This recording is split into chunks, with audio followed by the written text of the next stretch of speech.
Olá, alunos dos nonos anos, tudo bem com vocês? Professora Débora, com uma aula que foi presencial, mas que eu quero compartilhar com vocês. Também aprofundamento do Centro de Mídia do Estado de São Paulo, que faz parte do artigo de opinião. Todas as aulas que foram acerca de artigo de opinião e ponto de vista fazem parte desse estudo aqui.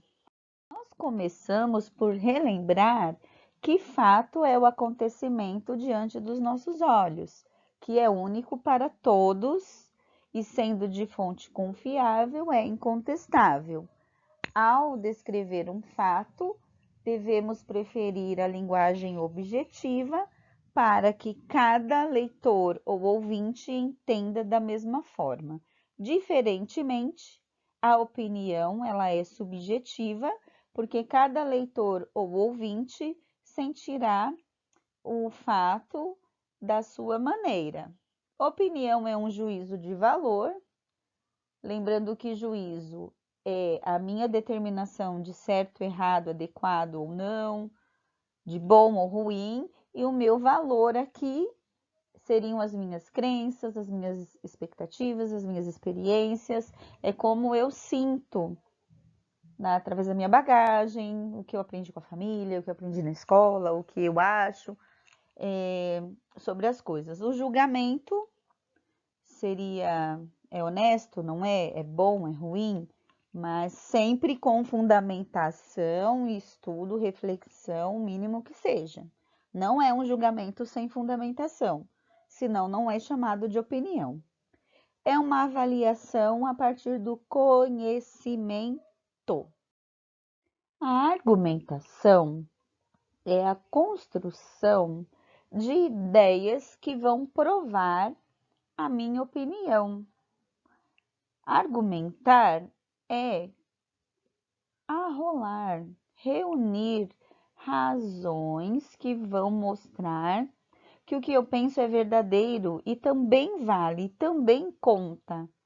São os meus porquês que provam o meu pensamento. Por que pensamos de determinada forma? Na argumentação, o que conta é convencer quem lê nosso texto ou quem nos ouve de que a nossa opinião tem fundamento. Não é convencer de que ela é única. Por vezes somos unânimes, por vezes somos maioria, por vezes somos minoria. E isso deve ser positivo. Nós devemos ser pela pluralidade que enriquece o debate. Não devemos impor nossa opinião, mas expor nossa opinião. O convencimento aqui é de que a nossa opinião também conta, também é válida e também é importante. Na ocasião desta aula presencial, nós discutimos um pouquinho sobre esta citação da psicóloga Graça Leal. Medimos o nível de educação de um país pela capacidade que tem o seu povo de argumentação e de violência.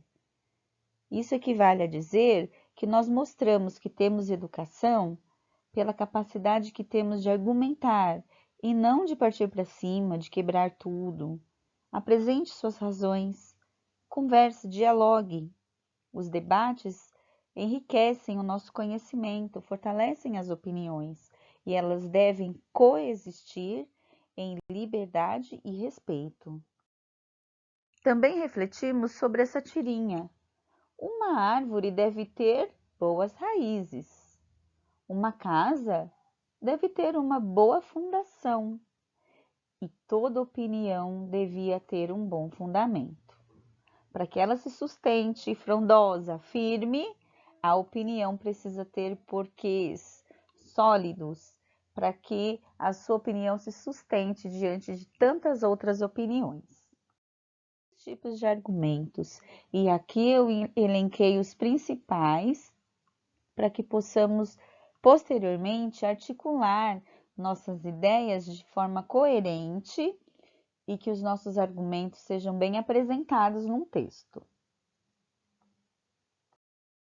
Por enumeração. Enumerar é diferente de numerar, que é colocar números. Enumerar é listar. É uma sequência de ações enumeradas, uma lista de fatos ou situações que, relacionados, comprovam a tese. Geralmente, usam-se números ordinais ou expressões que marquem essa sequência. Então, você vai sequenciar no seu texto, você pode dizer primeiro, ou primeiramente, depois, em segundo lugar, em primeiro lugar, em terceiro lugar. Você vai colocando em ordem, em numerais ordinais é essa ordem, primeiro, segundo, terceiro. E então, essa enumeração prova a sua opinião. Para exemplificar, eu usei trechos de textos que nós trabalhamos ao longo desses dias. São os artigos que nós lemos com o tema fake news. Num desses textos, nós temos o argumento por enumeração, uma lista de ações, de verbos que comprovam que o caminho da fake news, ou das fake news, perdão, não é curto. Por quê? Porque eles encontram atalhos, alcançam lugares remotos, ganham volume, cidadãos comuns compartilham, disseminam como um vírus, multiplicam e assim por diante. Nessa lista de ações, eu comprovo a ideia de que o caminho não é curto. Argumento pela relação causa-consequência. Nesse tipo de argumento, o redator deve correlacionar as ações motivadoras do tema proposto, que são as causas, e as ações resultantes dela, que são as consequências. São dois verbos. O primeiro vai representar a ação e o segundo outra ação. Às vezes a ordem não tem a ver com ordem de período, de ordem assim sintática, ordem que foi escrito, mas ordem de acontecimento. O que aconteceu primeiro é a causa e o que aconteceu, resultou, né? O que aconteceu depois, resultado da primeira, é a consequência. Num dos textos nós tínhamos esse trechinho. A popularização da internet é a causa. Fake news produzidas e publicadas de uma forma mais acelerada e levando o leitor às falsas informações, a consequência. Aqui, então, nós temos a relação entre duas orações de causa e consequência, provando a minha tese. Argumento por citação. Um trecho literário, o trecho de uma canção conhecida, um pensamento filosófico impactante ou uma fala pertinente e representativa podem confirmar, comprovar o que você pensa. Sempre entre aspas, indicando seu mentor. A fala não é sua, então você precisa indicar de quem ela é. Evite ditados populares já desgastados e esvaziados pelo senso comum. Eles revelam uma reprodução sem muita reflexão. E o que é o senso comum? Exatamente isso, algo reproduzido sem muita reflexão. Num dos textos que lemos na apostila Aprender Sempre, volume 1, tinha lá o conceito de pós-verdade e citaram lá no texto de quem era esse conceito. Então, de acordo com Matthew Dancona, jornalista e autor do livro, então eu citei o que ele diz acerca de pós-verdade, como ele a define, entre aspas, e claro, o mentor dessa ideia, porque não fui eu. Argumento de autoridade. É uma citação também, mas ela é retirada de um estudo comprovado, de uma afirmação de um especialista, de uma fonte incontestável. E ela é um argumento para se usar, sim, no final da sua construção da argumentação, porque ela tem um peso, uma veracidade, uma credibilidade que vai fechar a sua argumentação. Quando você usa um argumento de autoridade, é assim, é para lacrar o seu texto, sabe? É porque é uma autoridade no assunto. Se eu falar de futebol, vou falar com um técnico, vou citar um técnico. Se eu falar sobre Covid, sobre saúde e vacinação, vou falar com um médico, com alguém que trabalha com imunização. enfim, é você citar alguém que é autoridade no assunto. Nesse trecho de um texto lido também em sala de aula, citar alguém que é professor na Universidade de Harvard, sociólogo, especialista em sociedade e internet, é realmente um argumento de autoridade, é incontestável. Ele é perito no assunto, ele é autoridade no assunto. Argumento por comprovação.